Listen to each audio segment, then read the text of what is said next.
It's Tuesday, April 22nd, 2025, and I'm Dave Sobel. 4 things to know today. Ransomware hits new heights in SMB targeted attacks, raising the stakes for resilience-focused security. Google's OAuth flaw enables legit-looking phishing, exposing platform accountability gaps. Gladinet's default key blunder reminds us insecure products still ship. And Wikipedia joins Kaggle to shape AI data access amid content scraping chaos. This is the business of tech. The latest annual data breach survey from the UK government reveals a troubling rise in ransomware attacks, with 1% of organizations reporting such incidents affecting an estimated 19,000 entities. This is a significant increase from less than 0.5% the previous year. The survey highlights that 7% of businesses that experienced cybercrime were victims of ransomware, compared to under 0.5% for charities. Furthermore, responsibility for cybersecurity at the board level has declined, with only 27% of businesses having a cyber specialist on their board, down from 38% 4 years ago. The survey also notes that while ransomware incidents have surged, the overall rate of cybercrime has remained stable, with 20% of businesses reporting cyber incidents in the past year. Nation-state actors are increasingly targeting small and medium-sized businesses, or SMBs, as they often lack robust cybersecurity measures and may not recognize their critical role in the supply chain. Eric Chen, a cybersecurity fellow at Broadcom's Semantic Threat Hunter team, emphasizes the majority of organizations affected by nation-state attacks are in the private sector, particularly in the middle market.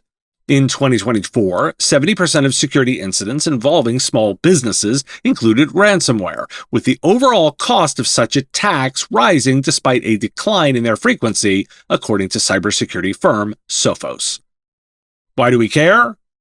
Sophos' data that 70% of small business incidents involve ransomware, yet its frequency is falling, signals better targeting, not less activity. The cost per incident is climbing, putting emphasis on recovery, resilience, and outcome-based security services, not just preventative controls. Providers should double down on practical resilience services.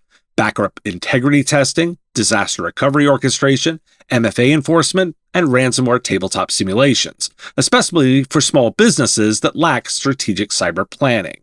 This is less about chasing the latest threats and more about closing long-standing gaps that attackers are clearly exploiting with precision. This episode is supported by Comet Backup. Whether you get hit with ransomware, hardware failure, or human error, there's nothing more heart-stopping than losing business-critical data. Backups are your final stand when a threat penetrates your layers of defense. That's where Comet Backup comes in. Comet is an all-in-one backup solution. Whether you need to protect computers, servers, virtual environments, emails, or databases, Comet Backup empowers you to manage backups on your terms. Visit cometbackup.com to start your free 30-day trial today. Get $100 free credit when you sign up with the promo code MSP Radio. Start running backups in 15 minutes or less.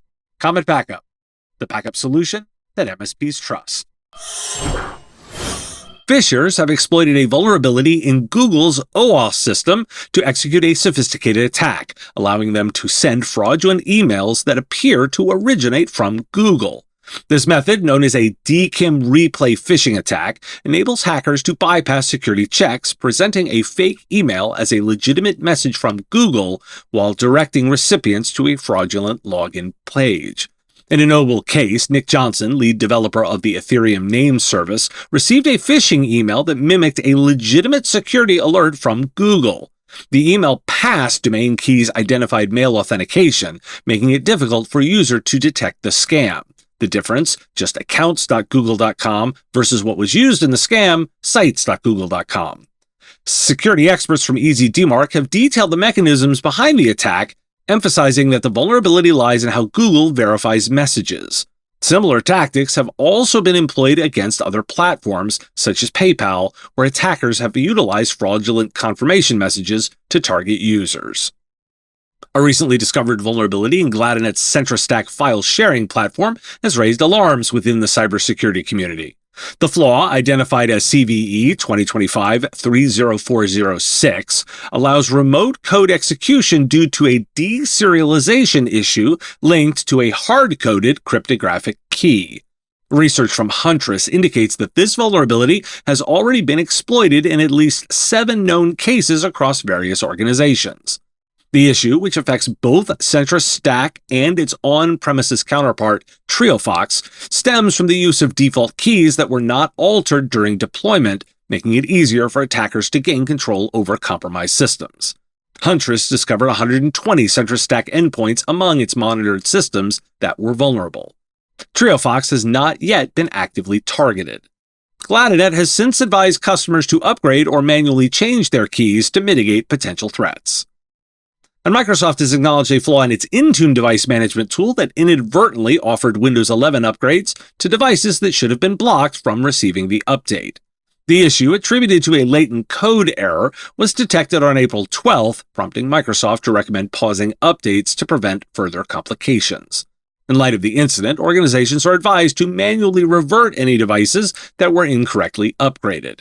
This is not an isolated case. A similar issue occurred in November of 2024 when users unexpectedly upgraded from Windows Server 2022 to Windows Server 2025 without consent. Why do we care? Well, security awareness training needs updating. Most phishing training assumes bad grammar or unauthenticated domains. These emails are cryptographically legitimate. Only context or real-time sandboxing exposes the fraud.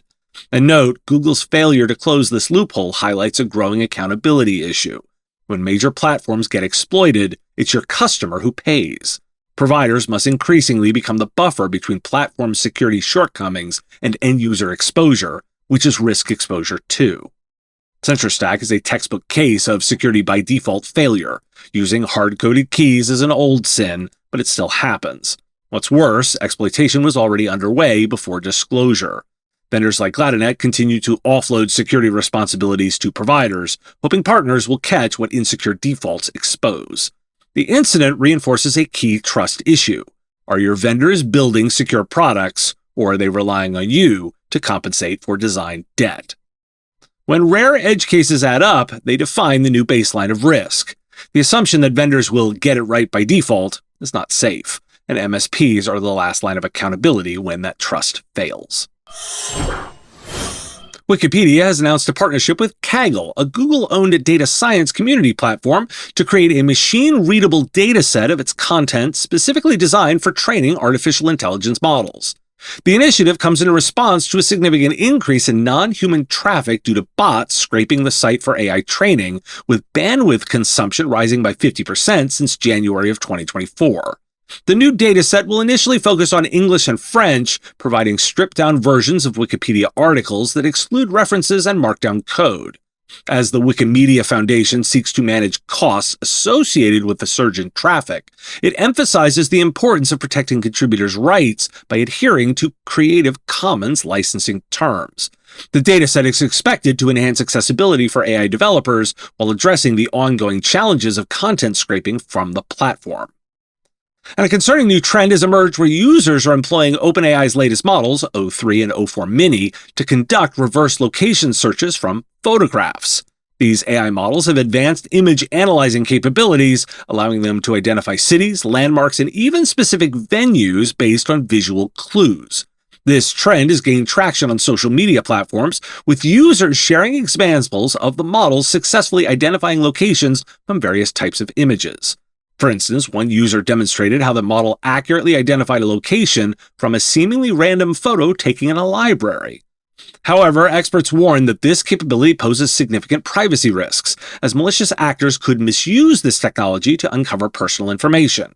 OpenAI has yet to address these potential dangers in its safety reports for the new models. Why do we care? Wikipedia's move is a calculated pivot. If AI models are going to ingest your data anyway, better to shape how it happens. It tackles 2 core issues: runaway scraping costs and contributor rights under Creative Commons licensing. Expect more structured open data offerings, and be aware of this an offering you too can include. In the webinar I hosted today, Srinivas Krishnaswamy offered ready-to-use schema templates for your website. Link in the show notes and description. And those helping clients with AI integration will need to track these new official pipelines. They'll often be more cost-effective and compliant than unstructured scraping. And I included the OpenAI insights to provide perspective on unanticipated safety risks. A recent article from The Guardian discusses the potential negative impact of artificial intelligence on human intelligence, warning that reliance on AI tools could be contributing to a decline in cognitive abilities. Research indicates that while generative AI has the potential to improve efficiency, it may also inhibit critical thinking and problem-solving skills, with studies showing a correlation between frequent AI use and lower critical thinking abilities among users, particularly younger individuals. The article highlights findings from a study conducted by Michael Gerlich at SBS Swiss Business School, which found that younger participants who frequently depend on AI tools performed worse in critical thinking tasks compared to older adults. Additionally, a report from Microsoft and Carnegie Mellon University noted that while AI improved efficiency for professionals, it has fostered long-term over-reliance, potentially diminishing the ability to solve problems independently. Community colleges are facing a growing crisis as fraudulent students, often referred to as bots, increasingly enroll in online classes to exploit financial aid. In 2024, California community colleges reported over $11 million in financial aid fraud, more than double the previous year's losses, with estimates suggesting that 25% of applicants may be bots. As these bots, managed by organized fraud rings, continue to infiltrate the education system, professors are left to navigate a complicated landscape of verifying student identities. Elizabeth Smith, a professor at Southwestern College, described the situation as heartbreaking, noting that she ended up with only 15 genuine students out of 104 enrolled in her classes. Administrators are implementing measures to combat this issue, such as the Inauthentic Enrollment Mitigation Task Force at Southwestern, but the rapid evolution of bot technology continues to present challenges. The college is seeking improved protocols from the state to help mitigate the crisis. A recent survey by Snowflake and the Enterprise Strategy Group reveals that over half of IT leaders struggle to prioritize artificial intelligence use cases, despite having more ideas than they can fund.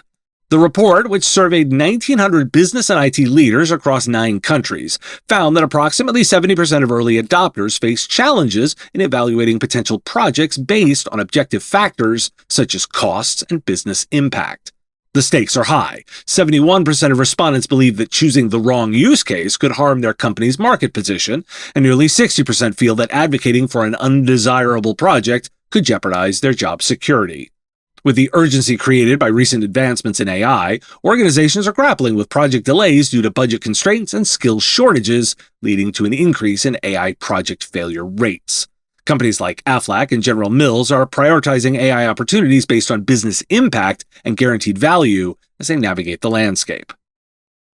Why do we care? Well, the common thread is this: AI is becoming a systematic force, and the systems built to manage people, education, and business outcomes are not yet resilient or adaptive enough to handle it.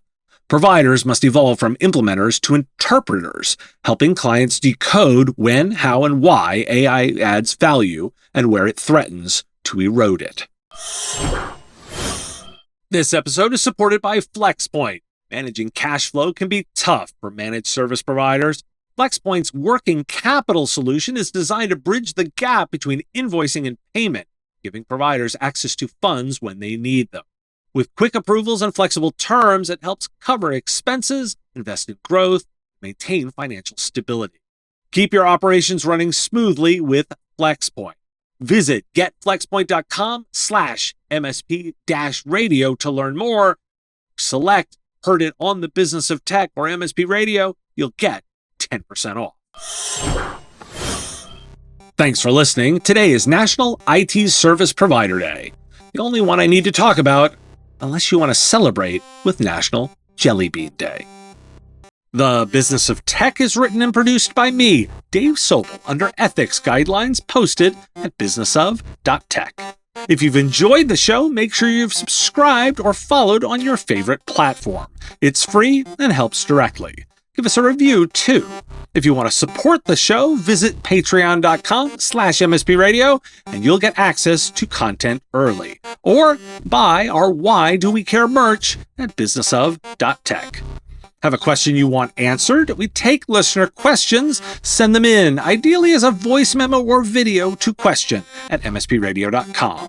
I answer listener questions live on our Wednesday live show on YouTube and LinkedIn. If you've got a comment or a thought on a story, put it in the comments if you're on YouTube, or reach out on LinkedIn if you're listening to the podcast. And if you want to advertise on the show, visit mspradio.com/engage. Once again, thanks for listening, and I will talk to you again on our next episode. Part of the MSP Radio Network.